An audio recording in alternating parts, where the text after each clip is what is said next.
Chapter 12, Making Preparations. The feverish noise of saws cutting fresh timber and hammers pounding nails echoed off into the trees around the Elgins' new home, as Uriah, Stephen, and Caleb, along with help from James Rickton and Joseph Daniels, worked around the clock to complete the Elgins' new home. Joseph had told Uriah, with everyone helping, that they could anticipate completion of the main house before the end of June. The summer growing season was now in full swing, as May had passed, and July was fast approaching. The spring harvest, which had been the best that many had ever seen, yielded an abundance of produce to provide for the needs of all the families as well as providing extra barter as trade with the other clans. The number of homes that were built in the last several weeks alone would never have been possible were it not for the efforts of those metalworking skills from the Williams clan, providing a steady supply of new saws, hammers, and nails as well as other badly needed construction equipment. The pace had been hectic for the last month, so hectic in fact that Caleb and Stephen had little extra time for any further cave adventures. They were looking forward soon to a lull in the pace of all the work to take another trip out to their cavern, but for now, their main task was to help their father build their new home as a present for Sarah's birthday. Caleb, who had been working with his father and brother all morning, was taking a break in the shade of their newly built barn. Stephen had just sat down to rest, leaning his back against the wall of the barn. With all the other men inside the house, arguing about where to best build the new fireplace, they were alone. "What's up, Caleb? You look like you got something on your mind," asked Stephen. "How much longer do you think Dad is going to have us work today?" "It depends on." "On what?" "Caleb, we still have to get the south field ready. Dad wants to get the potatoes planted as soon as possible, and we know how you love potato soup, right?" "You're funny." "Yep, that's me," joked Stephen. "Besides, you know Dad wants to get this finished for Mom's birthday in 2 weeks. Pausing to take a long sip of water from his canteen, Stephen used his sleeve to wipe the sweat off of his brow and looked up at the afternoon sky. "Boy, it's warming up. I bet we get a thunderstorm later this afternoon." "I want to go out to the cave again," announced Caleb, without any hesitation. Stephen had almost finished his last drink, taking a long time to savor it before finally swallowing. He looked sternly at his brother before continuing, "You're in a hurry to get us in trouble, aren't you?" "What do you mean? How is that going to get us in trouble?" "Think about it, Caleb. What would happen if Father or Elijah found out about the cave?" He continued, "They would have to eventually tell Elder Zechariah, and I just know that he would not be happy about us finding it, and all those books. He would not be pleased about those either." "What's Zechariah got against reading those books?" "I've learned about a lot of things that I never would have known if I hadn't read all those books we've brought back." "I know, but I think Elder Zechariah and some of the other adults have been trying to protect us from all that stuff of the past. Did you know, Stephen, that Washington, D.C. was once the capital city of the United States of America? And that we live just a few miles south of the old capital city?"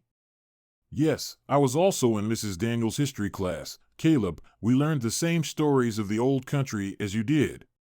And remember the stories about how they sent men to explore the moon, and how they had built airplanes that could fly through the sky above, and they had cars that carried." Stephen interrupted, "Yes, I know, Caleb, I know all that. But they also had other things in those days, which we don't have anymore, things that they worried about all the time, because there were so many people then who ignored the laws of God and laws of man. Those same people became filled with hatred for each other, and eventually the hatred turned to violence. Caleb, did you know that men used to kill each other for something as simple as how much money they had in their pockets?" Stephen stopped, his thoughts drifting off. "It was the best of times, the worst of times," mumbled Caleb. "What's that?" "Something I read in one of those books." "I see. Well, it was clearly the worst of times. I take it then that you don't think we'll ever return to our old ways, do you?" asked Caleb. "I'm not sure, but I think that's what Elder Zechariah believes, and what he's afraid of." Caleb and Stephen could hear the men coming out of the house. "Come on, boys, break time is over," yelled Uriah. "It's time to get back to work, Caleb. We'll talk about the cave later. Let me ask Father, but we'll have to finish our work on the south field first. Uriah, what time do you think it is? Asked Rickton. Uriah looked up at the trees, guessing the hour by the shadow of the sun. It must be about 3:30, I'd guess, maybe closer to 4, he guessed. Why, do you have to go somewhere? Well, I promised Gina this morning I would be back to help fix the kiln this afternoon. She is working on making a new set of bowls and plates to barter with, and that kiln wasn't heating up like it should. Well, I think we're just about done here for the day anyway. I just need to finish coating the roof, just as a precaution in case it decides to rain on us in the next day or two, explained Uriah. Go ahead and take off if you need to, my boys, and I can finish this up. I know Daniels is planning to be back early tomorrow morning with the firebox he's fixing up from Mike Williams and help me to install it in the living room, and he's going to bring some more nails. Stephen and Caleb, who had been working up on top of the roof with buckets of coating and paint brushes, only caught the last part of the conversation about finishing up before the rain.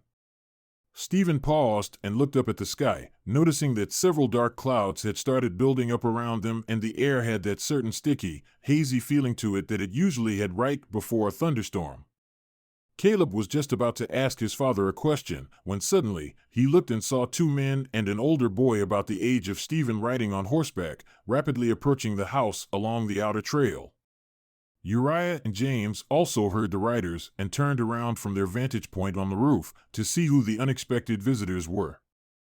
"Hello, would this be the home of Elijah Elgin or Uriah Elgin?" shouted the older man riding on the lead horse, whom Caleb just assumed to be the leader of the group. "Hello, I'm Uriah. Can I help you?" "My name's Julius DePaul. We were told we should come over here and introduce ourselves to you and your brother Elijah," he announced. "Who sent you?"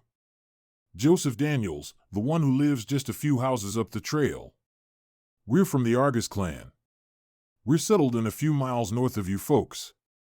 "Thomas McNeil suggested we come over and introduce ourselves," said DePaul, getting down off his horse. Caleb heard him instruct the others to stay and wait. "Hold on, I'll be right down," yelled Uriah, as he and James finished up what they had been working on and climbed down the ladder.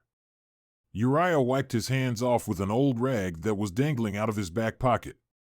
"Nice to meet you, Julius. I'm Uriah, and this here is my friend James Rickton, and up on the roof are my 2 boys Stephen and Caleb."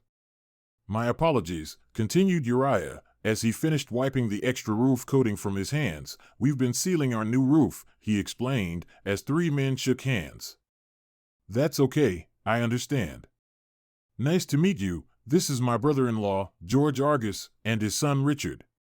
We don't want to keep you too long. We can see that you're working." "It's all right. We're just about finished up here anyway for the day," continued Uriah. "Can we help you with something?" "Well, McNeil said you folks were interested in setting up a trade and barter system between our clans, as well as sharing information about any other groups we know in the area. Is that right?" "Yes, that is correct." "Good. Well, we have several folks with skills you might find useful, such as medical, dental, and several skilled craftsmen. We also have a family who are skilled at making medicines, such as aspirin and penicillin, as well as herbal salves and tinctures," explained DePaul. James looked over at Uriah and nodded. "Medicines will definitely be very helpful. Thank you for your offer." Uriah paused, rubbing his chin. "We have some skilled weavers, pottery makers, carpenters, as well as several teachers and musicians," offered Uriah, coughing slightly, "and some of us just dabble in a little of everything."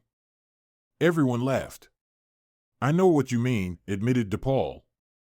"However, our main concern right now is getting a clear idea of what we are dealing with. For most of us, this is still our first season here. We've been hearing some warnings about a group of people being referred to as the Scavengers. Do you know about them?" asked James. DePaul turned to Argus as he nodded his head.